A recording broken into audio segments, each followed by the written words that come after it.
여러분, 우리가 가장 아끼고 사랑하는 것들이 때로는 가장 깊은 고통의 원인이 되기도 하죠. 왜 그럴까요?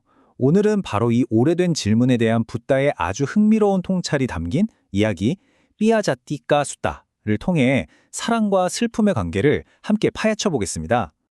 이야기는요, 한 남자의 정말 가슴 찢어지는 외침으로 시작돼요. 세상에 단 하나뿐인 목숨보다 사랑했던 아들을 잃고 모든 게 무너져 내린 한 아버지의 이야기입니다. 이건 그냥 슬픈 정도가 아니에요. 말 그대로 세상이 송두리째 무너진 거죠. 일도 못하고 먹지도 못하고 그저 아들의 무덤가를 헤매면서 울부짖을 뿐입니다.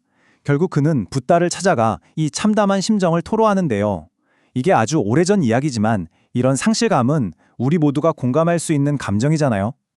자, 그런데 여기서 붓다의 반응이 아주 뜻밖입니다.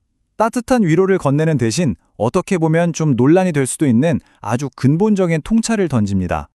이게 바로 이 이야기의 핵심인데요. 붓다께서는 이렇게 말씀하십니다. 우리의 모든 슬픔, 비탄, 고통, 근심, 절망 이 모든 게 바른 데서 오는 게 아니라 바로 우리가 사랑하는 것에서 비롯된다는 거죠.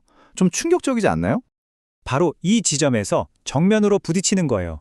아들을 잃은 아버지는 이 말을 도저히 받아들일 수가 없었던 거죠. 아니 그게 무슨 말입니까? 사랑하는 것에서는 당연히 기쁨이 생기는 거죠. 하고 맞받아 쳐요. 사실 우리 대부분도 그렇게 생각하잖아요. 그렇죠? 결국 아버지는 화를 내면서 자리를 박차고 나가버려요.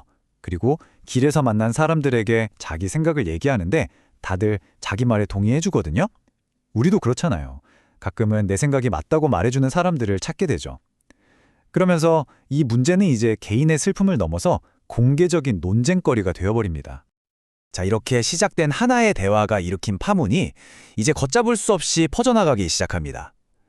사랑이 슬픔의 원인이라는 이 도발적인 가르침은 마침내 왕궁에까지 전해지게 됩니다. 이 소문이 돌고 돌아 마침내 빠세나디 왕의 귀에까지 들어간 거예요. 왕은 이 말을 듣고는 아내인 말리카 왕비를 찾아가서 따지듯이 묻습니다. 말투에서부터 벌써 그게 말이 되냐는 회의감이 뚝뚝 묻어나죠. 왕비가 네, 붓다께서 하신 말씀이 맞습니다 하고 바로 수긍하니까 왕이 비꼬는 거죠. 아니 당신은 그냥 스승이 하는 말이면 무조건 다 믿는 그런 제자 아니냐? 면서요. 이성적으로 좀 따져보라고 다그치는 겁니다. 그런데 여기서 말리카 왕비가 정말 현명하게 대처합니다.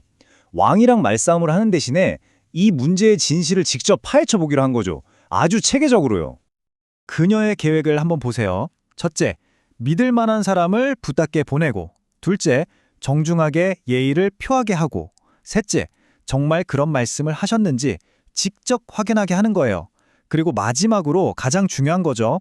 왜 그런 말씀을 하셨는지 그 설명까지 자세히 듣고 와서 그대로 전해달라고 합니다. 그냥 네 아니요가 아니라 그 깊은 뜻을 알고 싶었던 거예요.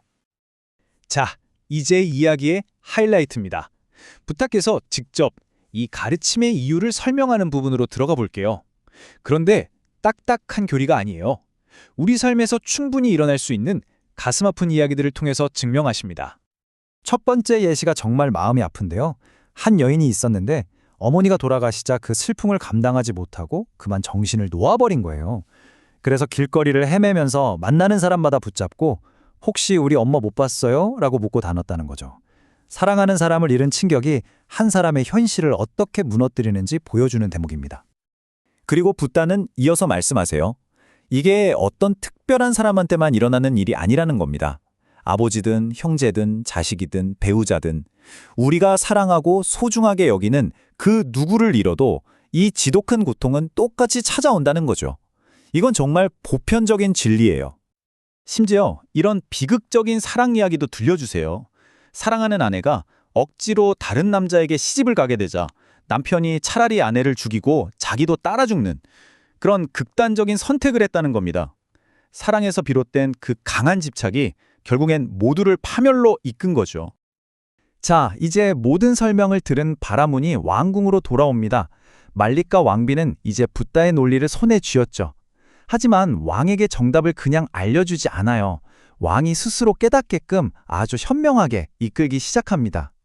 왕비의 첫 질문을 들어보세요. 대왕이시여, 따님이신 와지리 공주가 사랑스러우시죠? 아주 추상적이던 가르침을 왕이 절대 부정할 수 없는 가장 개인적인 질문으로 바꿔버린 거예요. 그러자 왕이 뭐라고 대답하냐면요. 당연하지. 만약 내 딸에게 무슨 일이라도 생긴다면 내 삶 자체가 흔들릴 텐데 어떻게 슬픔이 생기지 않겠소? 바로 이 순간 왕의 그 확고했던 생각에 금이 가기 시작한 겁니다. 자기 입으로 인정한 셈이죠. 왕비는 여기서 멈추지 않고 계속 질문을 던져요. 다른 왕비는요? 충성스러운 장군은요? 그리고 저는요? 마지막으로 이 나라 전치는요? 이렇게 왕이 사랑하는 모든 것들을 하나씩 하나씩 짚어나갑니다. 왕은 이 질문들에 하나하나 답하면서 스스로 깨닫게 되는 거예요. 아, 내가 사랑하는 이 모든 것들이 사라지거나 변했을 때 그게 결국 나에게 엄청난 슬픔을 가져다 주겠구나. 붓다의 가르침이 더 이상 남의 얘기가 아니라 바로 자기 마음속에서 확인되는 진실이 된 거죠. 결국 왕이 감탄하며 외칩니다. 놀랍소, 말리까, 정말 경이롭소. 이 한마디에 모든 게 담겨 있죠. 관점이 완전히 180도 바뀐 겁니다. 붓다의 통찰력이 얼마나 깊은지 깨닫고는 경외감에 휩싸인 거예요. 그러고는 왕이 자리에서 일어나서 옷매무새를 바로 하고 붓다가 계신 쪽을 향해 3번 절을 올립니다. 처음에 그 회의적인 태도는 온데간데 없고 이제는 깊은 존경심만 남은 거죠. 방금 자기 안에서 발견한 진리에 대한 최고의 예의를 표하는 겁니다. 자, 이 오래된 이야기는 결국 우리에게 질문을 던집니다. 여러분의 삶에서 가장 큰 기쁨을 주는 건 무엇인가요? 그리고 바로 그것이 어쩌면 여러분의 가장 큰 슬픔의 씨앗이 될 수도 있다는 이 진실 앞에서 우린 어떤 마음을 가져야 할까요? 한 번쯤 깊이 생각해 볼 만한 질문인 것 같습니다. 오늘 이야기는 여기까지입니다. 함께 해주셔서 감사합니다.